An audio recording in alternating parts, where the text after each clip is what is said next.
ನಿರಂತರ ಅತಂತ್ರದ ದೇಶದಲ್ಲೀಗ ಪ್ರಕ್ಷುಬ್ಧ ಅರಾಜಕತೆ. ಎಲೆಕ್ಷನ್ ಮುಗಿದರೂ ಕಿತ್ತಾಟ ಮುಗಿದಿಲ್ಲ ಪಾಕಿಸ್ತಾನದಲ್ಲಿ. ಪಕ್ಷೇತರರದ್ದೇ ಅಧಿಕ ಸಂಖ್ಯೆ, ಪ್ರಜಾಪ್ರಭುತ್ವದ ಅಣಕ.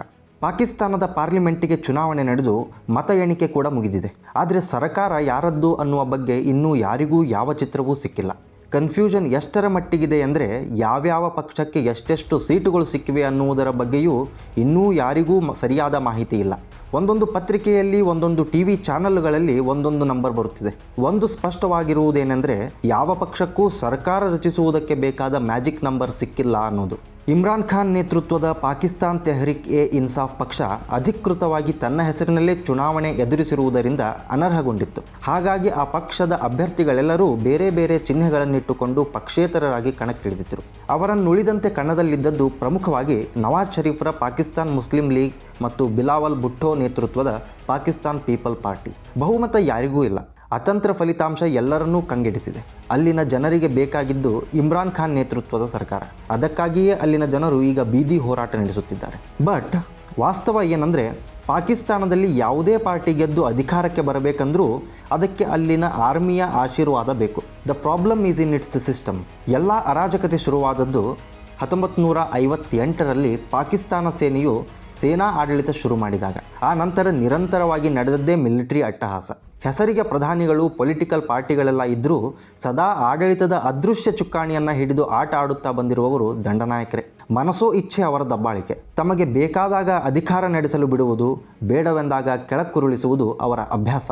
ಇದು ಪಾಕಿಸ್ತಾನದಲ್ಲಿ ನಿರಂತರವಾಗಿ ನಡೆದುಕೊಂಡೇ ಬಂದಿದೆ. 1970ರ ದಶಕಕ್ಕೆ ಬಂದಾಗ ಪಾಕಿಸ್ತಾನಕ್ಕೆ 2 ಹೊಡೆತಗಳು ಬಿದ್ದವು. ಒಂದು ಭಾರತದ ಜೊತೆಗೆ ಯುದ್ಧದಲ್ಲಿ ಸೋಲು, ಇನ್ನೊಂದು ಪೂರ್ವ ಪಾಕಿಸ್ತಾನದಲ್ಲಿ ನಡೆದ ಸ್ವಾತಂತ್ರ್ಯ ಹೋರಾಟ. ನಮ್ಮ ದೇಶದ ಸೇನೆಯ ಪರಾಕ್ರಮದೆದುರು ನಿಲ್ಲಲಾಗದ ಪಾಕ್ ಸೈನ್ಯ ಅನಿವಾರ್ಯವಾಗಿ ಪೂರ್ವ ಪಾಕಿಸ್ತಾನವನ್ನು ಕೈಬಿಡಬೇಕಾಯಿತು. ಬಾಂಗ್ಲಾದೇಶ ಹುಟ್ಟುಕೊಂಡಿತು. ಆಗಿನಿಂದಲೂ ನಿರಂತರ ಸಾಂವಿಧಾನಾತ್ಮಕ ಅರಾಜಕತೆಯನ್ನು ಎದುರಿಸುತ್ತಾ ಬಂದಿದೆ ಪಾಕಿಸ್ತಾನ. ಇದಕ್ಕೆ ಪ್ರಮುಖ ಕಾರಣ ಅಲ್ಲಿನ ರಾಜಕಾರಣ ಹಾಗೂ ಮಿಲಿಟರಿ ಎರಡನ್ನೂ ದೊಡ್ಡ ಜಮೀನ್ದಾರರ ಕುಟುಂಬಗಳು ತಮ್ಮ ನಿಯಂತ್ರಣಕ್ಕೆ ತೆಗೆದುಕೊಂಡಿರೋದು.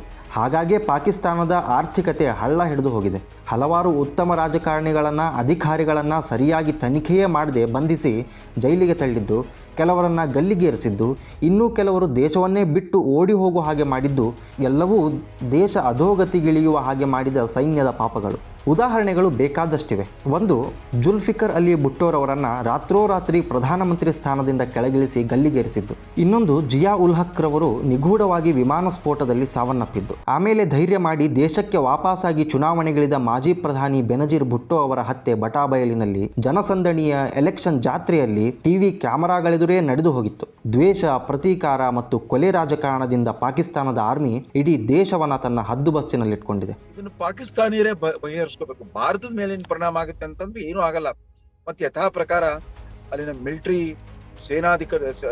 ದಂಡ ನಾಯಕರುಗಳು ತಮ್ಮ ನಾಗರಿಕ ಸರ್ಕಾರ ಯಾವುದು ಕೂಡ ಭಾರತ ಜೊತೆಗೆ ಸೌಹಾರ್ದಯುತವಾಗಿ, ಸ್ನೇಹಿತವಾಗಿ ಇರ್ಲಿಕ್ಕೆ ಬಿಡಲ್ಲ. ಅವ್ರಿಗೆ ನಿರಂತರವಾಗಿ ಭಾರತ ಜೊತೆಗೆ ಯುದ್ಧ ಆಗ್ತಾ ಇರಬೇಕು. ಸೇನೆಗೆ ಸಂಪನ್ಮೂಲಗಳು ಹರಿದು ಬರ್ತಾ ಇರಬೇಕು. ಯುದ್ಧಬದ್ಧ ಸಂಪನ್ಮೂಲಗಳೆಲ್ಲ ಬರೀ ಕೇವಲ ಕಾಶ್ಮೀರಕ್ಕಾಗಿ ಖರ್ಚು ಮಾಡ್ತಾ, ಅಲ್ಲಿನ ಭಯೋತ್ಪಾದನೆಗೋಸ್ಕರ ಖರ್ಚು ಮಾಡ್ತಾ ಪಾಕಿಸ್ತಾನ ಇವತ್ತು ಆರ್ಥಿಕ ವ್ಯವಸ್ಥೆ ದಿವಾಳಿತನ ತಲುಪಿದೆ. ಕಳೆದ ಎಲೆಕ್ಷನ್ನಲ್ಲಿ ಇಮ್ರಾನ್ ಖಾನ್ ಅವರ ಪಾರ್ಟಿ ಗೆದ್ದು ಸರ್ಕಾರ ರಚಿಸಲು ಕಾರಣವಾಗಿದ್ದು ಅವರಿಗೆ ಸಿಕ್ಕಿದ್ದ ಆರ್ಮಿ ಸಪೋರ್ಟ್. ಆದರೆ ಆಮೇಲೆ ಅದೇನಾಯಿತೋ ಏನೋ, ಜನರಲ್ ಬಾಜ್ವಾ ಅವರ ವಿರೋಧ ಕಟ್ಟಿಕೊಂಡ ಇಮ್ರಾನ್ ಖಾನ್ ಆರ್ಮಿಯ ವಿರುದ್ಧವೇ ತಿರುಗಿಬಿಟ್ರು.